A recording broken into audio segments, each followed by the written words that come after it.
Okay, you guys. Oh, hold on, I forgot my bloody name.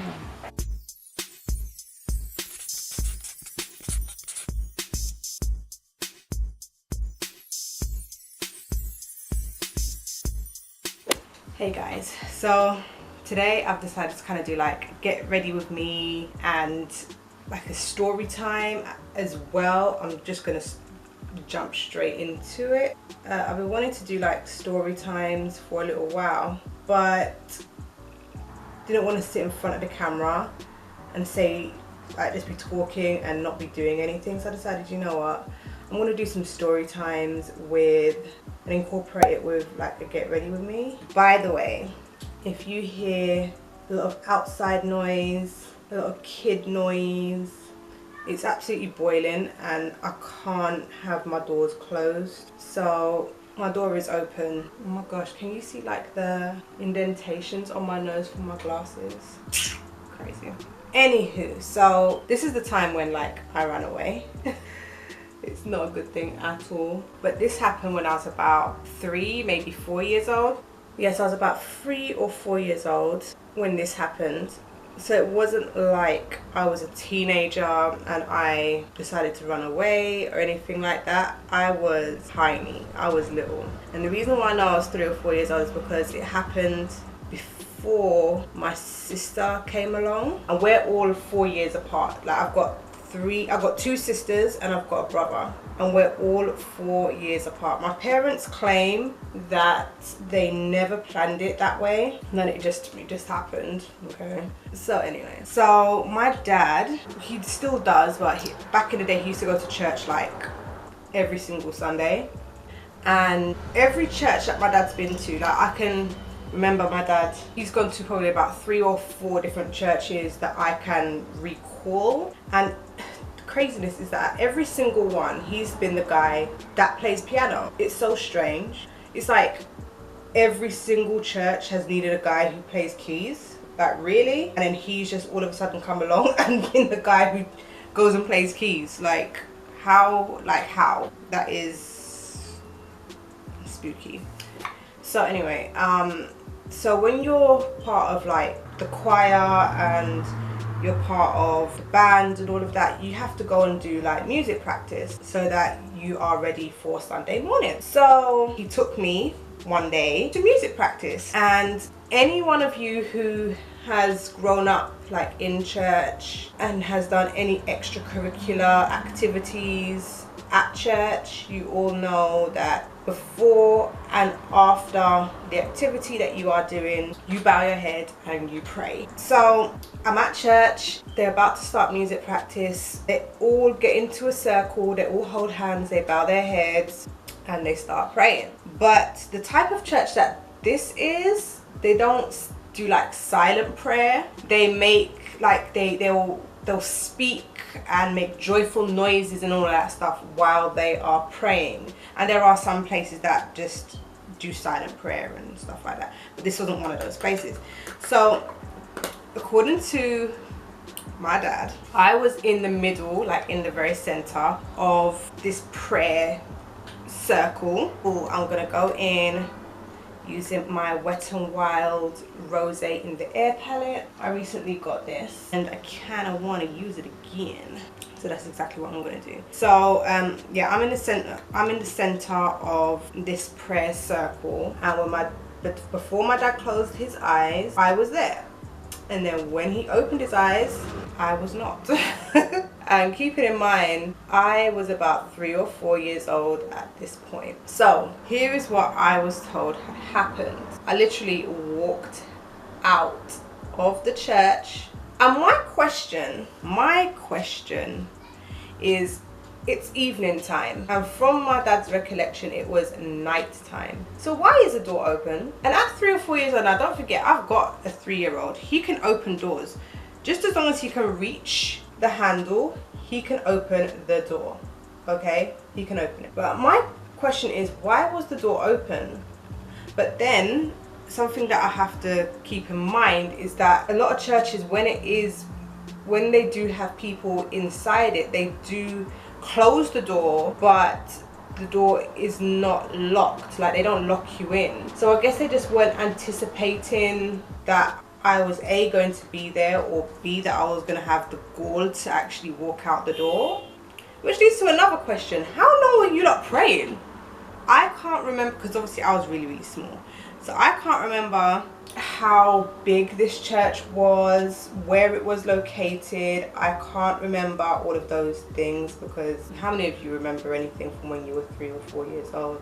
Let me know. But I surely do not remember anything, to be 100% fair. Anyway, so they've opened their eyes. Where is little Sinead? Where has little Peaches gone? Nobody called me Peaches when I was little. I like how this is kind of turning out. This is nice. So my dad said that they've basically tried to find me in this church. Like everybody kind of was like, oh, let's just go try and find her, expecting me to still be in the church somewhere, probably just in another room, but that was not the case. So now my dad goes into panic mode, as any parent would, because then you're gonna kind of be like, has somebody come in and taken her? Has she walked out? Has, like, what, like, and where do we start? And furthermore, what are we going to say? Because you know what, try telling a mother, let alone my mother, that I've gone missing. Listen, you may as well just not come back to the house at this point. It's just probably not worth coming back to the house. Like, it's a write-off for you. Anyway, so he said that they went out looking for me. They looked around the church. They came outside. They looked for me, and they still could not find me. But they didn't think that I could have gone far because I'm only little. But at the same time, listen, as I said, I have a 3-year-old. I know how fast those little buggers can move. They can move fast. Just because they have short legs doesn't mean nothing. They can move fast, okay? I don't put it past no 3-year-old to go far. Like, you can go pretty far. And listen, so he's gone out, couldn't find me, nobody could find me. They decided to go back to the church so that they can call the police. And 2 twos, somebody has come back with me. I don't know if it was somebody from the church or somebody who found me outside, but then I don't know how the person outside would know that I'm from the church. Do you know what I'm saying? Because again, knowing how little 3-year-olds are, they don't really talk to strangers. Like, I wasn't one of those kind of kids who used to speak to strangers, you know, even with my mum and dad there. And that's how my kids are as well. It's like they don't want to talk to strangers, even if they see that, oh, this person knows my mum. They still won't interact with you because they don't know you, which to a degree is a really good way to be in this day and age. I feel like that's definitely a good way for a child to be like, no, I'm not here to talk to you. I don't know you from nowhere. I don't know what you're about. I don't care if my mom knows you.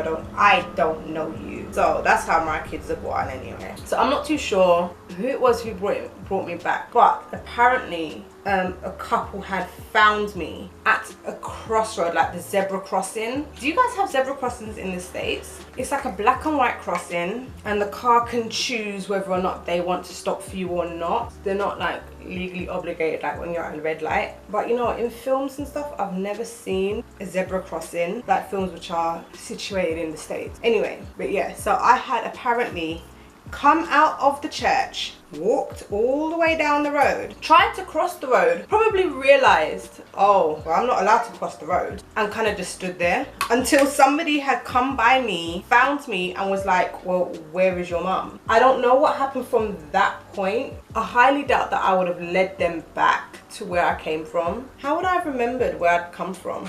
I could have, but I doubt it. So I don't know if I'd led them back to the church, or when they were looking for me, that somebody had come across me and like with this person or people, I think it was a couple, had come across me with these people and was like, oh my gosh, that's Sinead, let's take her. But then I wouldn't have gone with them either, like, because I don't know y'all like that. But then what could I do to really stop them from taking me from these people? I don't know. Either way, I was retrieved, and then I guess like I believe that they just carried on with their music practice, because why would you just not? But they had me sit right at the very front, like front and center, like, you little girl, you ain't going nowhere. You ain't going nowhere, which makes sense. But the thing is, when my dad got home, he didn't tell my mum. But then a few years later, it had kind of slipped out. Apparently him and my mum were talking, and he had mentioned, from what I gathered from what he was saying, he had kind of mentioned that, oh, like the time when she ran away from the church, forgetting that actually I have not told this woman that Sinead had gone missing and ran her bottom out of the church. So my mum went spare. Even though at this point I was probably like 6, 7, maybe 8. But regardless of the time and how much time has passed, you hear something like that for the first time, you're gonna go like, oh my god, you're gonna go crazy. You're gonna lose it, because it's like, it's the first time you're hearing it. And then on top of that, it's like, why didn't you tell me? So then they had to go through all of that as well. And then years and years and years down the line, it was my mom who told me about it the first time. You know, not when you're just having those moments where you just kind of like reminisce, and something had, in our conversation or whatever, had triggered this memory of when my dad told her that I had left the church and that he didn't tell her anything. And again, she was just vexed, angry all over again, which I can't blame her. When it comes to your kids, like, you can't really expect someone to not get mad, you know what I mean? But yeah, so then I went and I asked my dad all about it, and he told me the story. And then he blamed it on me.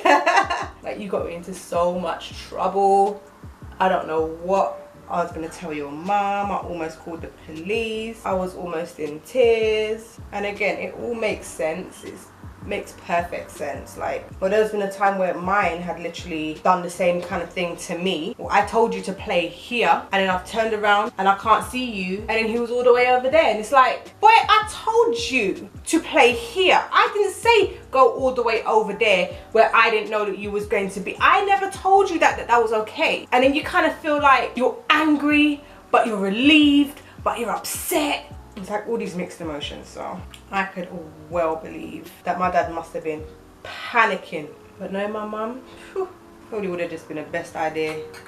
Just don't bother go home unless you have a child. Seriously, don't bother. So I've gone and done like my contour, my mascara, blush.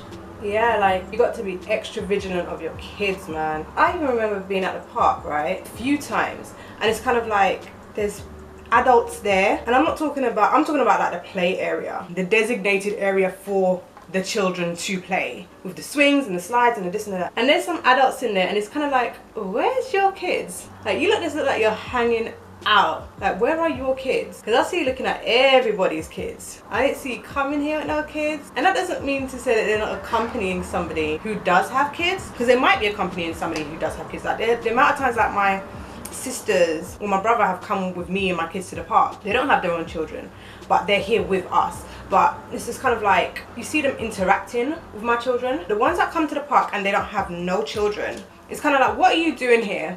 And I've seen some very shady behavior in the park that makes me kind of feel like, you need to really be so vigilant of the people who are around your children. I kid you not. I kid you not. There's even been times where I've had to step in and be like, listen, this person is way too close to your child. Like, I remember there was one time I was in the park with my kids, right, and they're both playing on the same like jungle gym kind of thing, and then there was a woman sitting next to me with her friend, and the woman, her child, like, I've already clocked that who her child is, because her child has come to her and to and from her a few times already, like, oh, I want a drink, and she's giving him a drink, and then he's run off, and then he's come back and says, oh, I want whatever it is, I need to wipe my nose and stuff like that. So I've already clocked who her child is. So my kids are right there, I can see them, and this woman's child, like, she's there so busy talking to her friend that she has just stopped taking notice of her kid. And this guy, I clocked him from time ago,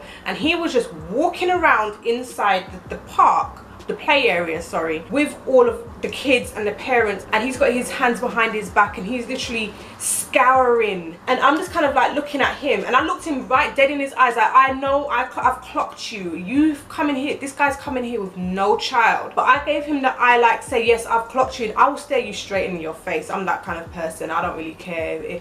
If I feel it, I will stand there and I will look you in your face until you look away. So he literally walks up to this child, this woman's child, who's literally just a few feet away from us, but she has not noticed her son is just a few feet away from us. And this man has walked up to her child and is towering over him, looking down at him with his hands behind his back, like, and giving him such an intimidating gaze. And it's kind of like, what are you doing? Why are you intimidating this little child? Like, what is your intentions? What are you trying to get out of it? What's the issue here? And I know that this ain't your child. Not being funny, this isn't your child, because I've already made the connection. And I had to like poke this woman. I said, look at what this man is doing to your child. And then she's had to kind of go, oh, Johnny, or whatever the child's name was, come over here. And he's gone over to his mum. And the woman's turned to me, she goes, oh, thank you. And I'm like, I don't know what this guy was doing to your child, but that's just wrong. This guy needs to leave. And I made sure that I said it loud enough for him to hear me, because he was still standing there when the child walked away from him. He was still standing there, and that really shook me up a bit, because it's kind of like, we all hear about people with no kids coming into the play area and possibly taking kids and eyeing them up and all of that stuff, but you don't think that it's going to happen to you. There's a lot of things that you think just happens to other people, but it's closer than you think. Like, the degrees of separation is not that much. Like, it can happen to anybody. That's why, you know, when people are almost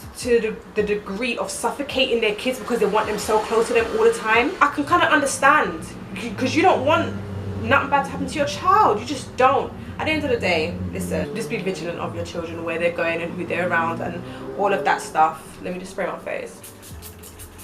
And this turned into a rant when, ugh, that went in my mouth. This turned into a rant when it was not supposed to turn into a rant. It really wasn't. It was just something that I had seen that just did not sit well with me. Like, seriously, people, just keep your kids close to you. Because you know what, that's another thing as well. Like, when my phone got stolen a few months ago, a couple of people said to me, Sinead, like, because I was vexed, I was furious that somebody had snatched up my phone. Like, you can see I'm dealing with my kids, I'm trying to get them out of this restaurant, and you took advantage of that by just snatching my phone off of the table. Like, you have no moral standards, like, you just don't. But somebody said to me, you know what, I know you're vexed and I know you're upset and you have every right to be, but you know what, it could have been worse. Somebody could have taken your kids, and that's irreplaceable. And that's something that we just need to keep in mind, is that, you know what, your children are irreplaceable. So just keep your kids as close to you as possible, as humanly possible, because you just don't know what's gonna happen. Anyway, I hope you liked this video. Give it a thumbs up. Don't forget to subscribe. I'll see you in the next one. Bye.